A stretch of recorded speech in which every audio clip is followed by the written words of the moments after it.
sahabatnya, apa kabar? Mudah-mudahan semuanya dalam kondisi baik dan sehat. Dan sore hari ini kita hadir kembali di Ngopi Sore, ngobrol inspiratif di sore hari bersama tamu-tamu spesial kami yang kami hadirkan. Dan pada sore hari ini it's so special, sahabat Sonora, karena kita sudah lama menginginkan beliau untuk hadir di sini dan sekarang beliau hadir di studio Sonora Jakarta. Ini adalah sebuah kehormatan. Kita sapa beliau, Duta Besar Rusia untuk Republik Indonesia, Ibu Lyudmila Vorobieva. Selamat sore. Selamat sore. Apa kabar? Baik. Как дела? Как дела? Хорошо. Хорошо ya. Хорошо. Jadi kalau Anda ingin bahasa apa kabar? Как дела? And the answer is хорошо. Хорошо. Baik. Wow, Madam Lyudmila, Your Excellency, it's unbelievable to have you here. It's a big honor for me to have you here in my interview right now. Thank you so much. Thank you so much for your time. And Your Excellency, it's an interesting topic, yeah, if we talk about Russia. And Russia, it's been a main topic in any media, in any conversation, in casual and informal conversation. I mean, the first, maybe I want to hear from you the current situation in Russia and Ukraine during to the military operation of Russia to Ukraine. Well, it's very hard to answer just in 2 words, of course, Yes. because this conflict basically has a long history. Okay. And this history mainly consists of the efforts of Russia to settle this situation in a peaceful manner. It has a long history. Yes. And of course, this conflict is not about Ukraine, really. Okay. Ukraine in this situation is an instrument and a victim. Only instrument and victim. And not a victim of Russia. Okay. The irony of this situation is that actually the only side that cares about the fate of Ukrainian people are Russians, because we see Ukrainians as same nation as us. They are brothers and sisters. Yes. I said it many times. I was born in Ukraine. Okay. I'm not Ukrainian. I'm Russian, but it just highlights how close as Relationship between Russia and Ukraine. And of course we were part of one country. Yes. For centuries. Yes. For centuries. Not only were we part of the Soviet Union, we were also part of the Russian Empire, and actually Ukraine was never an independent country. It acquired statehood only in 1991 after the collapse of the Soviet Union. And in this 30 years, unfortunately for Ukrainians, the West, and by West I mean United States and their allies, invested billions of dollars into turning Ukraine into political and military instrument to attack Russia. Okay. And so they brainwashed Ukrainians into believing that Russians are their enemies. And it's very sad, actually, that the Ukrainian government and the president are actually using Ukrainian people to protect the interest of a different country, not Ukraine. Oh. And that's a tragedy for Ukrainian people, that their government and their leadership dragged them in this kind of situation. Okay. If you asked about the targets of the special military operation, Is it achieved so far? we are achieving it. Yeah, Okay. we are achieving it because our president was very clear in what we are trying to achieve in Ukraine. We have to go back a little. In 2014, a very Russophobic government came into to power in Kiev. Before that, our relations were more or less okay. We supported their statehood. Actually, we even provided energy resources for them on domestic prices. We had a big trade. Millions of Ukrainians worked in Russia. But in 2014, there was a coup d'etat in Kiev. Oh, yeah. And it was very much supported by the West, and I'm sure it was financed by the West. It's an open secret. The West invested billions of dollars, as I told you. And the first thing they did, actually, just to give you an example, they tried to ban Russian language in Ukraine. Oh. For your information, 50% of Ukrainians think of themselves as ethnic Russians, Okay.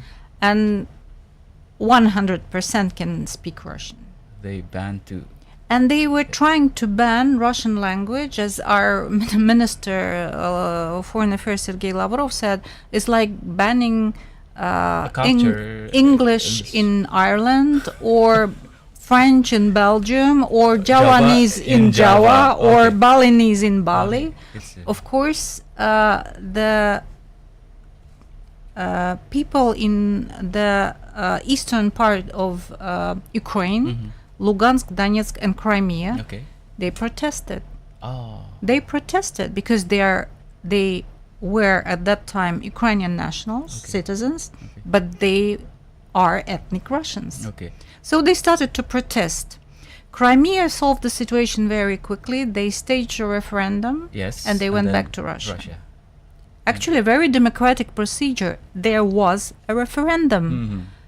More than 90% 90%. of people of Crimea voted in favor of going back to Russia. And if you can make believe that you can force 2 million people to vote in a certain way, it's impossible. So, and we accepted them and we protected them. But two other regions, Donetsk and Lugansk, they proclaimed independence, Okay. which at that time Russia did not acknowledge. We didn't recognize. Okay. And they started to resist these Russophobic policies of Kiev. Instead of trying to settle the situation in a peaceful way, Kiev sent troops and started to kill the people in Donetsk and Lugansk, Donbass, or it can be called Donbass area. From 2014, and you will never find these figures in Western media, till 2022, 14,000 people were killed. Not military, civilians. Old people, women, children. 14,000 people by troops from Kiev. And of course they were resisting this. From 2014, Russia was trying to find a peaceful solution. We urged the leadership of Donbass to sit together with the government of Kiev and sign an agreement.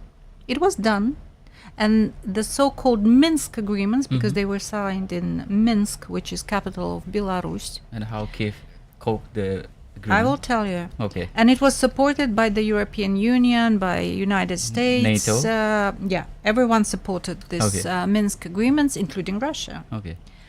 According to these agreements, these agreements were a very clear roadmap on how to solve this conflict within Ukraine by still preserving the territorial integrity of Ukraine. According to these agreements, Kiev committed to make amendments in the constitution and give these two regions special autonomous status, like Daira Khusus. Special region. Special region. And the people of Donbass, still being Ukrainian citizens, could have developed their own culture, speak in Russian, have Russian schools, etc., etc. Guess what? It never happened. For 8 years, we've been trying to push Kiev and sponsors from the West to fulfill these agreements. Instead of fulfilling these agreements, Kiev was still killing people in Donbass. 8 years.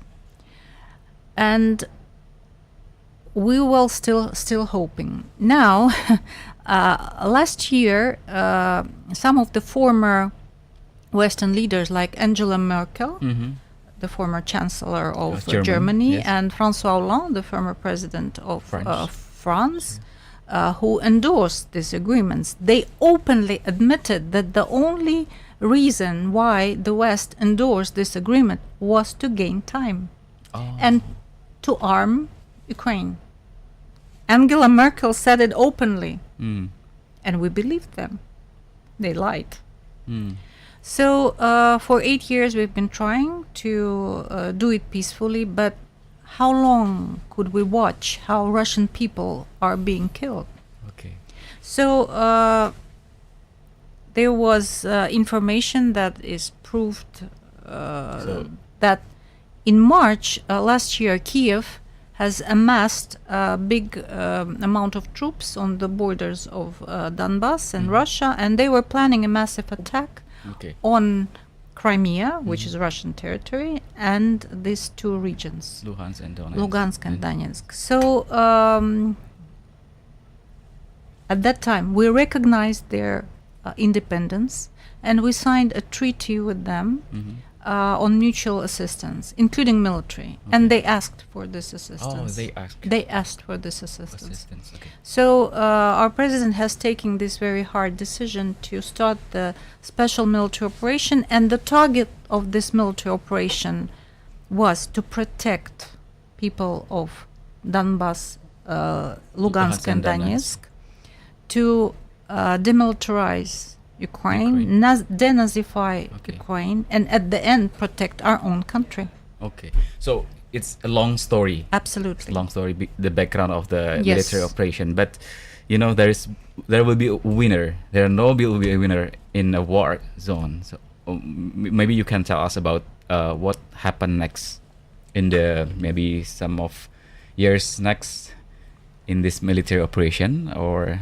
Well, you know, I'm not a military expert. But you can predict maybe, or...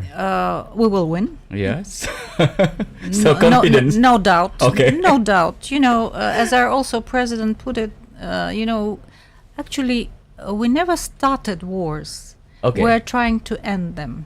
And this situation also, we're trying to end this terrible situation when Russian people are getting killed in Donbass area, Lugansk and Donetsk. And also the Ukrainian president at some point stated that Ukraine wants to become part of NATO. And for us it's absolutely impossible because it's a direct threat to our security. 2,000 kilometers border, exactly. So it's impossible. So we are quite sure that targets will be achieved. Okay. And then we will see. Okay. But we see that Indonesia, our country, trying to contribute to solve this condition, this conflict, right? In some occasion, President Jokowi met the President Putin, and also with Zelensky also. How you see our role in G20 presidency last year, and our act to contribute to solve this condition? Well, first of all, I would say that we are very appreciative of all the efforts of our friends and partners to contribute to solving this conflict. The visit of President Jokowi to Moscow and his meeting with President Putin was very good. They talked for more than 2 hours, and there's a certain chemistry between them that is evident. We're really grateful for these efforts. Also, as you know, Prabowo Subianto came out with the peace plan during the Shangri-La dialogue, and we understand the motivation and we appreciate them. Not only Indonesia actually came out with peace plans, but also China, as we know, African countries.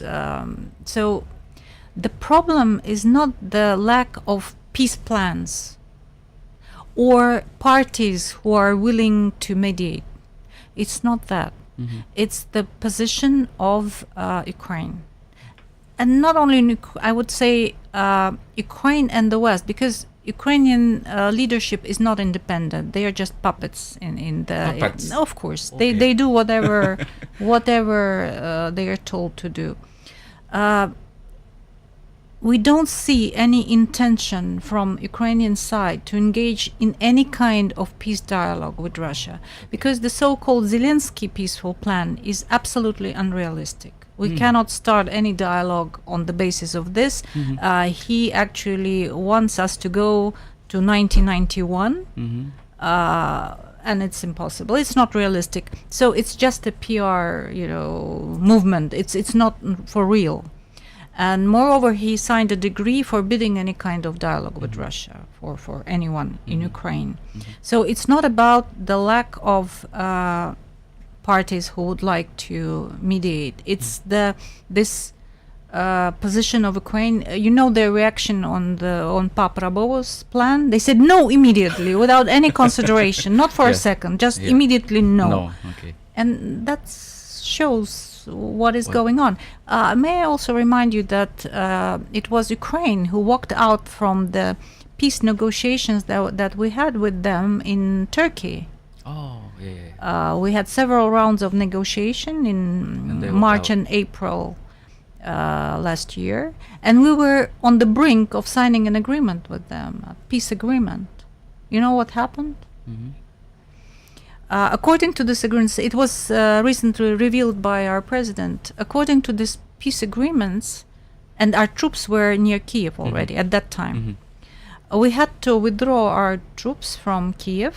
And then the peace agreement, and then all the peace process should have started.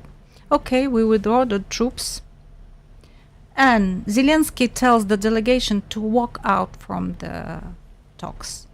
And what happened before that?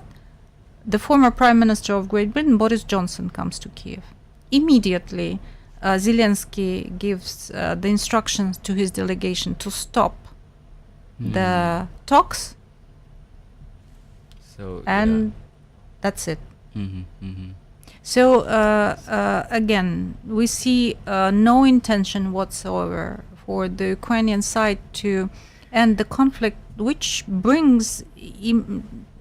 is a tragedy for Ukrainian people. It's like West want to worry about the multipolar right now. What happened? Rising of China, Russia, India, Brazil, ASEAN, and we Indonesia. You can see that. Absolutely, this competition. Absolutely, it's the reason, actually, the core of this conflict is that we are in the period of transformation in a global sense. Yes. From a unipolar world where just a small group of countries led by the United States tells the whole world what to do, actually, and how to live. They still believe that it's in their power, as it has been for centuries. It's also an open secret that their prosperity actually is based on looting other countries for centuries, the colonial system. You in Indonesia, you know that very well.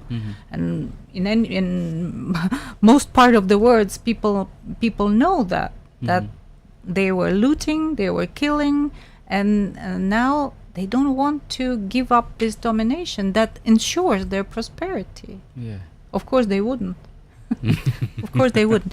But it's not just, the fantasies of Russia or of China, or that we need something different. Yeah. It is happening because centers of economic power is rising, and it is China, India, ASEAN, Russia, it's Latin American countries, African countries. And with the economic development comes also political influence. So it's a process that cannot be stopped. And it will happen soon. Natural. It will happen. Yeah.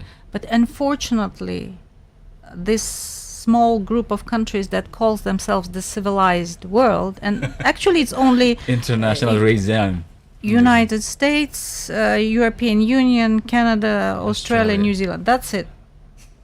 They don't want this process to happen, of course.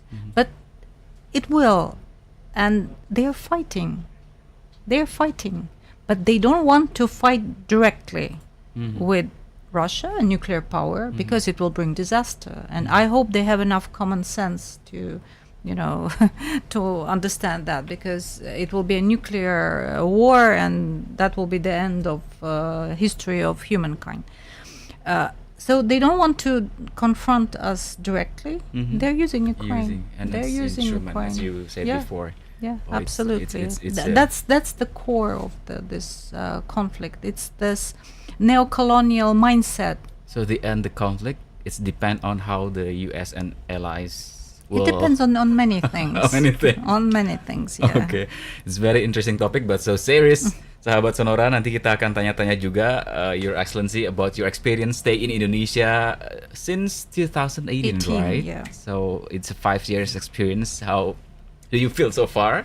But we have break for this time. Sahabat Sonora, tetap bersama kami di Ngopi Sore bersama Duta Besar Republik Indonesia untuk Duta Besar Rusia untuk Indonesia, Madam Lyudmila Vorobieva pada sore hari ini. So I will be right back. Stay there. Tetap bersama kami di Sonora Network. Keindahan alam Indonesia, ragam budayanya, kelezatan kuliner Nusantara, dan masyarakat Indonesia yang berkualitas, tersebar dari Sabang sampai Merauke dan dari Miangas sampai Pulau Rote. Simak kekayaan Indonesia hanya di Pesona Indonesia. Hadir setiap hari Senin sampai Minggu pukul 14 hingga 16 waktu Indonesia Barat. Lagu-lagu terbaik musisi Indonesia juga akan melengkapi siang Anda.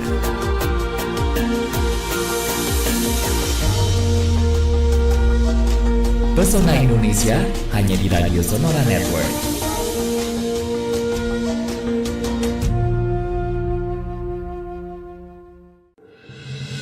Sore hari ini kita akan membahasnya.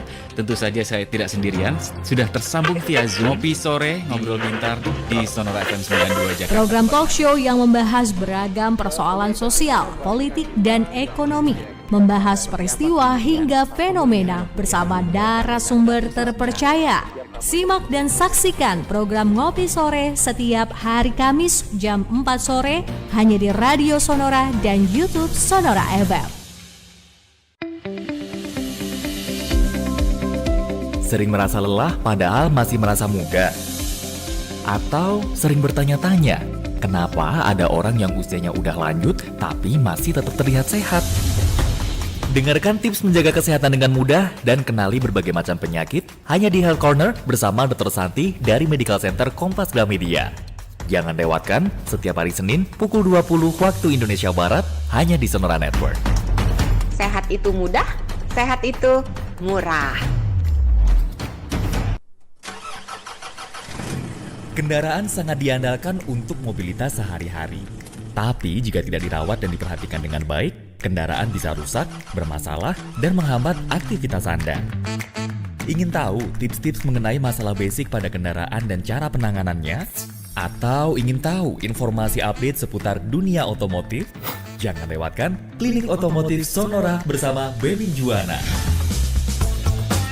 Klinik Otomotif Sonora hadir setiap hari Sabtu pukul 10 hingga 12 waktu Indonesia Barat hanya di Sonora Network.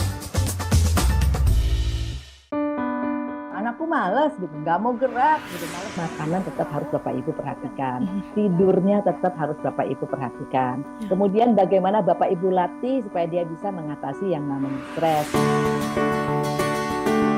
Ya, sebagai orang tua seringkali kita menjumpai berbagai macam problematika di dalam pola asuh, mendidik dan membesarkan anak-anak kita, baik dari usia balita sampai remaja. Lantas bagaimana cara yang tepat dalam menghadapi mereka? Temukan jawabannya dan sharing pengalaman Anda di Sonora Parenting.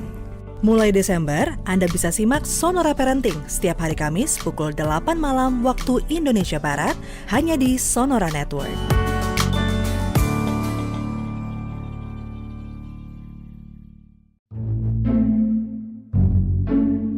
Bingung mau cari kegiatan baru? Mau join komunitas, tapi nggak punya teman yang satu passion? Atau mungkin Anda belum ketemu mau join komunitas apa? Jangan bingung lagi. Yuk dengerin aja obrolan menarik seputar komunitas di Community Corner Sonora. Anda bisa dengarkan Community Corner Sonora setiap hari Sabtu pukul 16 hingga 17 waktu Indonesia Barat hanya di Sonora FM 92 Jakarta.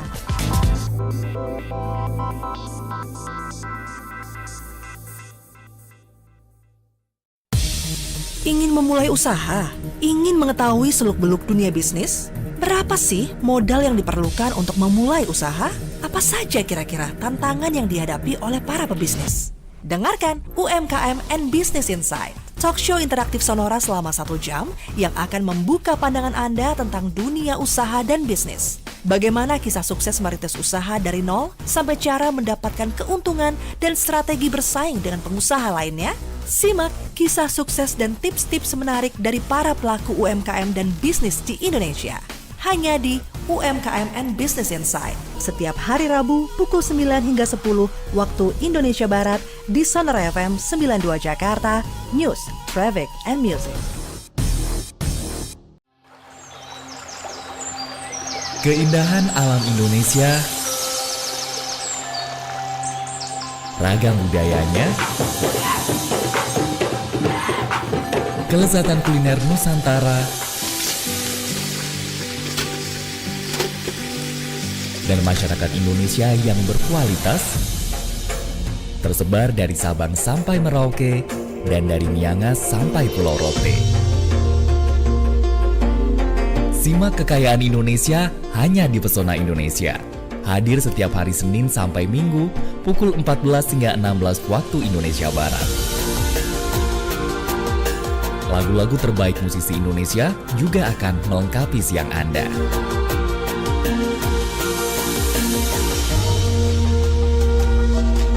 Pesona Indonesia hanya di Radio Sonora Network.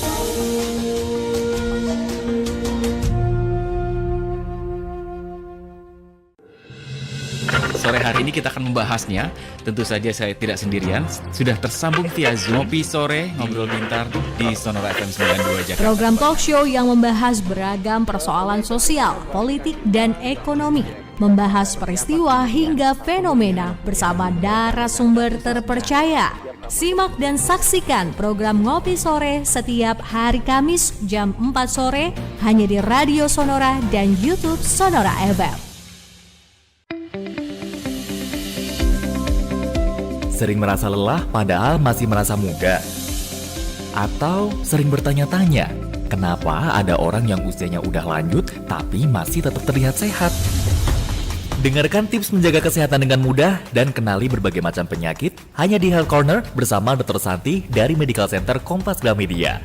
Jangan lewatkan setiap hari Senin pukul 20 waktu Indonesia Barat hanya di Sonora Network. Sehat itu mudah, sehat itu murah. Kendaraan sangat diandalkan untuk mobilitas sehari-hari. Tapi jika tidak dirawat dan diperhatikan dengan baik, kendaraan bisa rusak, bermasalah, dan menghambat aktivitas Anda. Ingin tahu tips-tips mengenai masalah basic pada kendaraan dan cara penanganannya?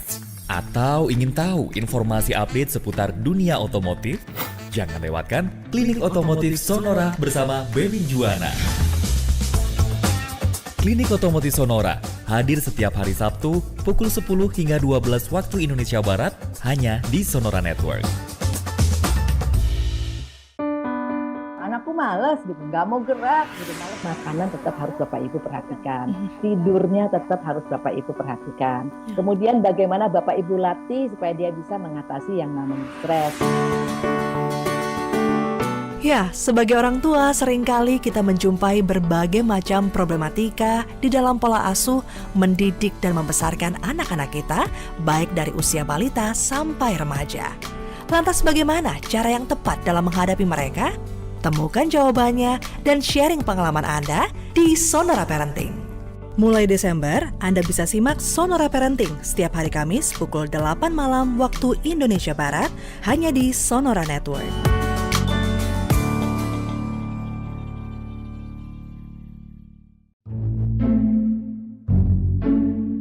Bingung mau cari kegiatan baru?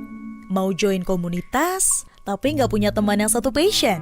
Atau mungkin Anda belum ketemu mau join komunitas apa? Jangan bingung lagi.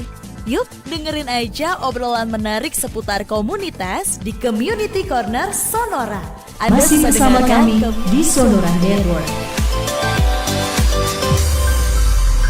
Sonora FM 92 Jakarta dan sahabat-sahabat di Sonora Network kembali lagi di Ngopi Sore, ngobrol penuh inspirasi sore hari ini bersama dengan tamu spesial saya, Ibu Duta Besar Rusia untuk Indonesia, Madam Lyudmila Vorobieva. Terima kasih masih bersama kami. Thank you so much. Thank you. Tadi kita putarkan lagu song Rajuan Pulau Kelapa. You have a special memory with this song?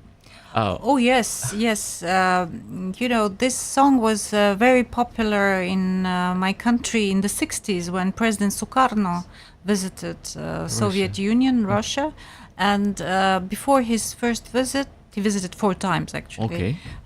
This documentary was made, a documentary movie on Indonesia for the people to know more about your country, and the soundtrack for this movie was Rajuan Pulau Kelapa, and it was translated into Russian and sang by a Russian singer. So the generation of my parents, they all know this song in Russian. My late father could sing it in Russian. When he found out that I was going to be posted in Indonesia, he sang this song to me. I've never heard it, because the younger generation, they don't know this song.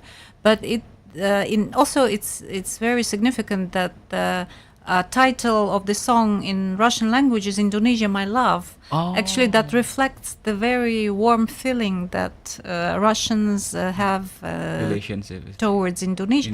Another story related to President Sukarno at that time when he visited in 1959 our country. My parents were university students. Okay. And they were asked to go on the street to welcome President Sukarno, which they did, and they waved Indonesian flags and cried Merdeka. So yeah, that's what my mother told me. Wow. So this song became the symbol of the friendship between our two countries. Beside Oci Chornye. Ochichurne, it's a different story. Suddenly song, but also popular song in Russia. It's a folklore traditional song. Actually, yes, but you know how it came to Indonesia? I know the story. I don't know. I know. Yes, it's a very popular love song. Okay. It's called Ochichurne. It's the Mata Hitam. Yes, black eyes. It tells the story of a young boy in love of a girl with beautiful black eyes. Yes. And it's a folk song. And there was, at the turn of the last century, there was a Russian musician who came to Yogyakarta. Okay. And he lived there. Okay. And he brought this tune. And it spread. So yeah, it became also very popular in Indonesia. Jadi kalau teman-teman di Bandung tuh Panon Hidung atau Black Eyes atau Oci Chornye ternyata absolutely, yeah. From Russia. Yeah, it's from With Love. With Love. Karena lagunya romantis ya. Nah, sahabat Sonora, hubungan diplomatik Indonesia dan Rusia ini sudah berlangsung lama. Relationship between Indonesia and Russia, it's more than 70 years, right? Yes, 73 this year, yeah. Yeah, since emerged from time to time until now, Indonesia and Russia cooperation in the field, politics, security, law. What is the concrete from the collaboration? Well, first of all, we see Indonesia as our key partner in Southeast Asia and in Asia Pacific. Of course, Indonesia is the leader of ASEAN countries. It's the country with the biggest Muslim population. And in Russia, we have 30 million Muslims. 30 million. So, in a sense, we're also a Muslim country. And these are not migrants. These are people whose ancestors have been living in Russia for centuries.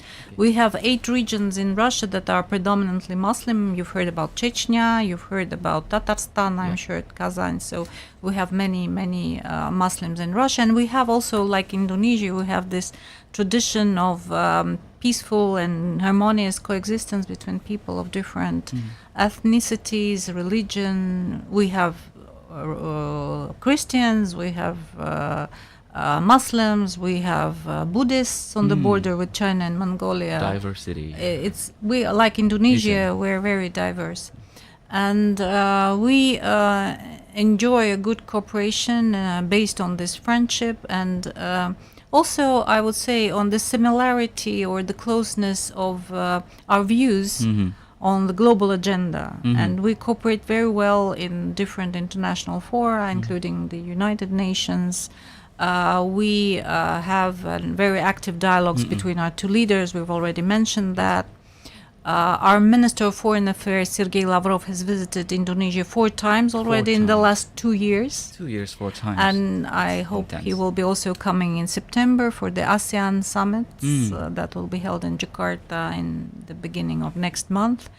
And not only he has participated in the G20 meetings, and we supported the Indonesia presidency in G20, and bravo Indonesia, it was a wonderful job. And we also wish you the same success as the ASEAN chair. We are also strategic partners with the ASEAN, but also he had very good bilateral meetings with his colleague, Ibu Retno Marsudi. We enjoy a good relationship between our parliaments. The head of our parliament, Ms. Matviyenko, she visited Jakarta last year in October for the G20 Parliament Forum. Also, she had very good bilateral meetings with her colleagues from Indonesian parliament. We have regular consultations on security issues. We have a growing trade between our two countries. Is not enough, of course, but still we are doing well. And we have launched negotiation process on free trade agreement between Indonesia and the Eurasian Economic Union. Russia is part of the Eurasian Economic Union together with Belarus, Kazakhstan, Kyrgyzstan, and Armenia. And together we are working to establish a free trade zone, which we hope will boost all our economic cooperation with Indonesia. We enjoy humanitarian exchanges. Right now we have 800 Indonesian students studying in Russia. We provide scholarships for Indonesians, 300 per year. 300 per year. We hope that this number will be growing. And Indonesians who are interested in studying in Russia, you're welcome to contact our cultural center, which is in charge of these programs. And the courses are conducted in some universities in English, majority in Russian, but that will give the Indonesian students an additional bonus of mastering Russian language. It's very interesting. If I have a question from so many achievements on your assignment as an ambassador in Indonesia, Your Excellency, the greatest achievement maybe for the 5 years now? Well, I cannot single out some, just one thing. It's my just humble hope that I contributed to a little bit, at least, to getting these relations even stronger.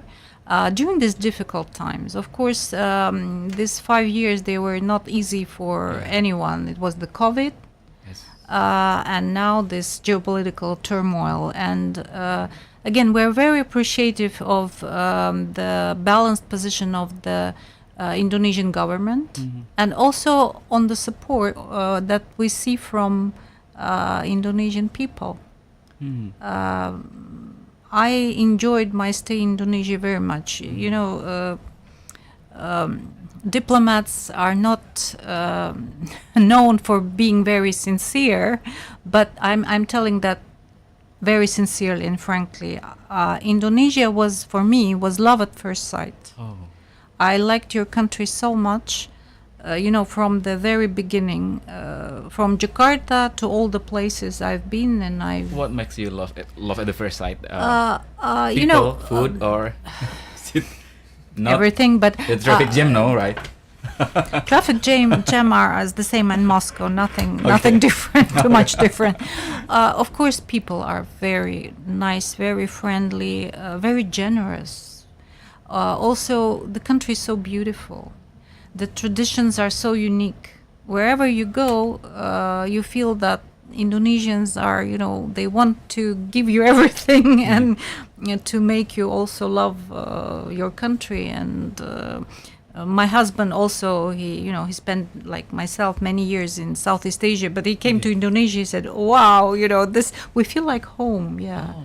Yeah, it's because, of course, of the friendliness and generosity of Indonesian people. This is not the first time you stay in Southeast Asia country, Indonesia. Maybe the fourth or the fifth country before you stay in Thailand, Laos and Malaysia. Yeah, before it's a long story, but if we see the different Indonesia as a, de facto leader of Southeast Asia country.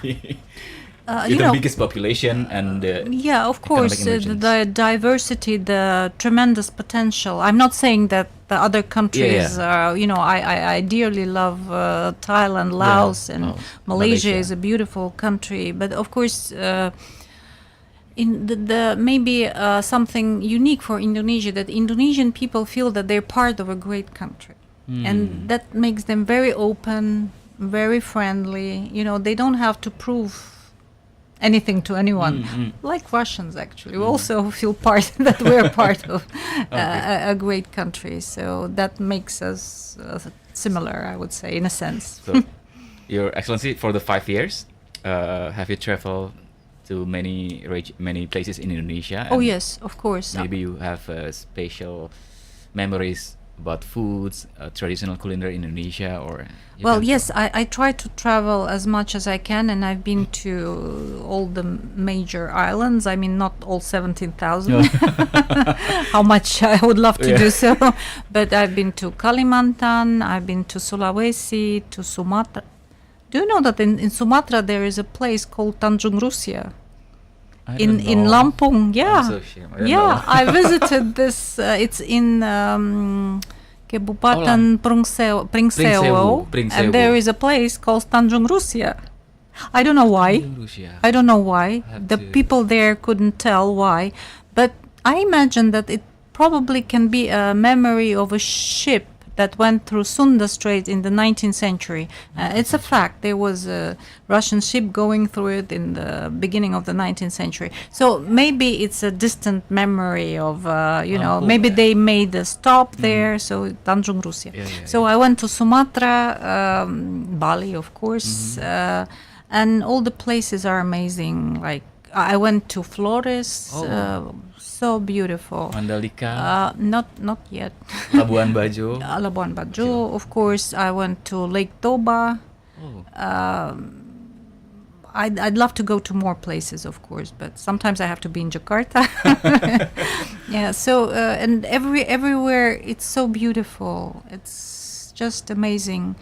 And the traditions are different, like Nias Island, absolutely unique culture, or Toraja. Or Lake Toba again. So it's Indonesia. It's an amazing country, and I think not 5 years, but 10 years would not be enough to explore. 10 years. Yeah, explore. So Your Excellency will be here in the next 5 years. I would really, I would love to, but unfortunately it's depend on the term of the mission is usually not that long. Not that long. Okay. The food is very good. Yes. The seafood, the ikan bakar, or many seafood is very nice. But also I love satay. Nasi goreng, very nice. Bakso, why not? So gado-gado. You like spicy food? I'm okay with spicy, yes. Okay. After living in more than 30 years in Southeast Asia, spicy is okay. Spicy food in Southeast Asia, Thai. And Indonesian food is not as spicy as Thai food. Oh yeah? It's less spicy, so it's okay. It's okay, absolutely. Okay, next year we will have an election, presidential election and legislative for parliament. How could you see this situation? I mean, you feel that the experience in 2019, right? When Indonesia also have election and next year, like in democratic process in Indonesia. Well, unlike many other parties, we don't interfere into domestic affairs. Okay.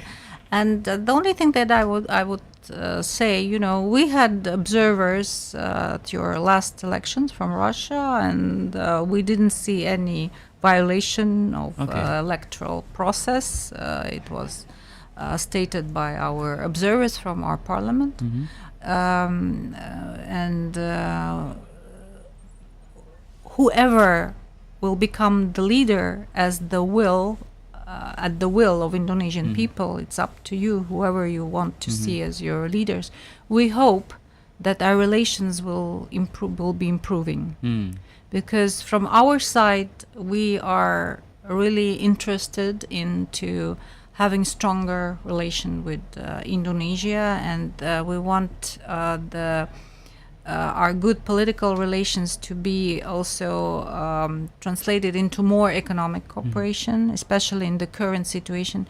And we see a lot of interest from our business people to come into Indonesia. We see a constant flow of our companies coming to Indonesia to explore the opportunities. I mentioned that we are engaged in talks on having a free trade zone and a free trade agreement.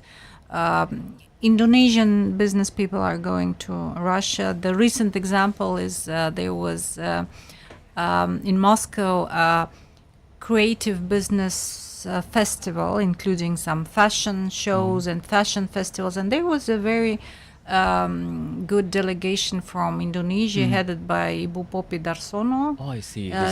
Designer. She brought Indonesian designers, a group of Indonesian designers, to Moscow, and I've seen Russian models, modeling batik. Beautiful. It was a smashing success, and some of the international brands have left Russia, so it's the time for Indonesian brands. This is the time. To opportunities.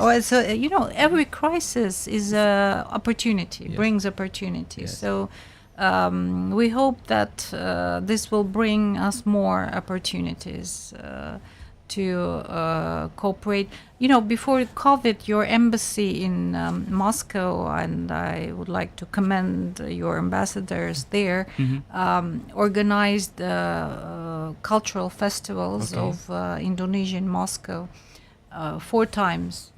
And it attracted a lot of visitors in Moscow, more than 100,000 of visitors to see Indonesian culture, the goods, batik. So I hope this can be continued, and I hope also there could be a festival of Russian culture, maybe in Indonesia, in Jakarta, or in. Very interesting.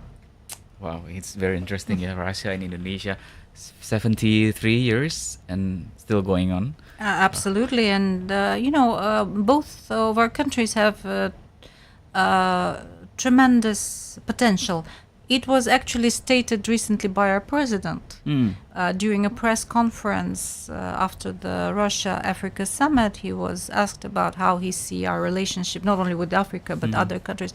And he mentioned Indonesia as one of the key partners, and he said that Indonesia has such a tremendous potential, so we really need to develop further our cooperation with your beautiful country. Oh, thank you.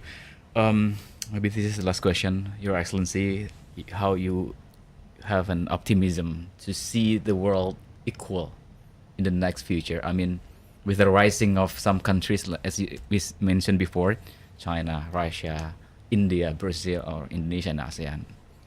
Well,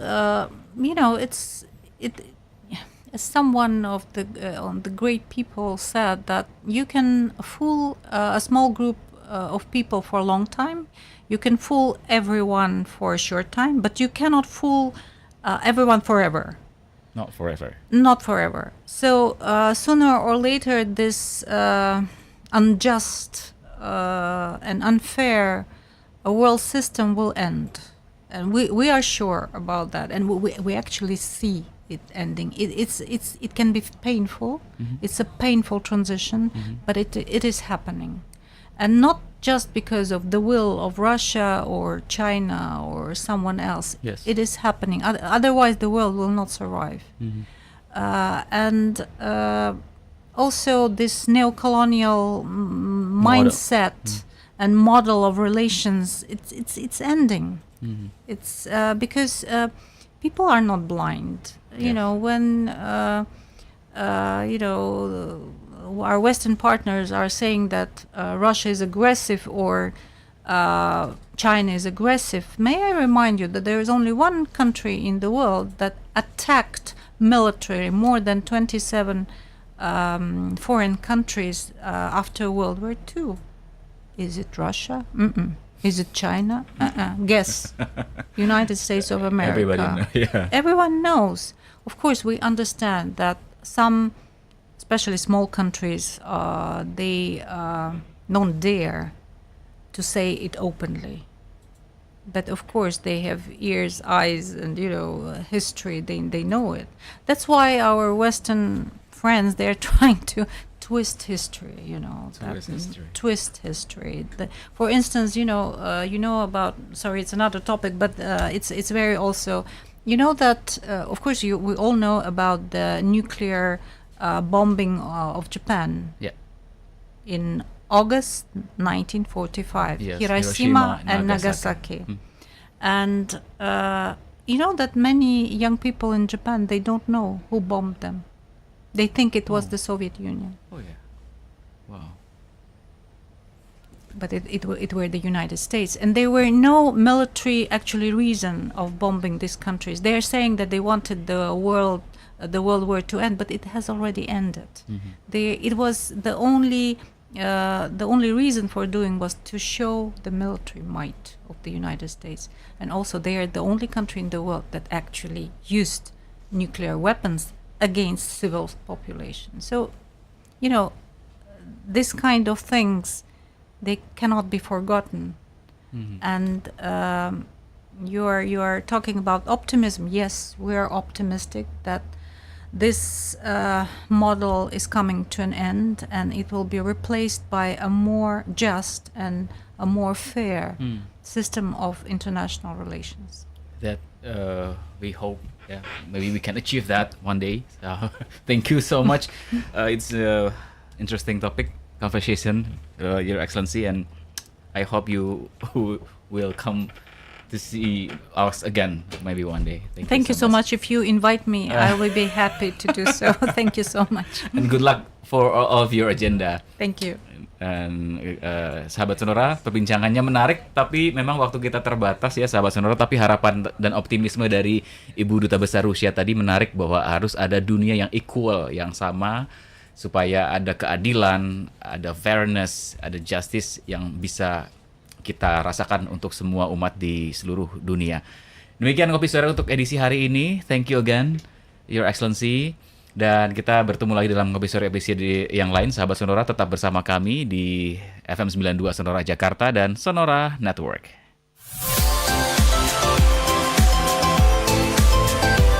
Tetap bersama kami di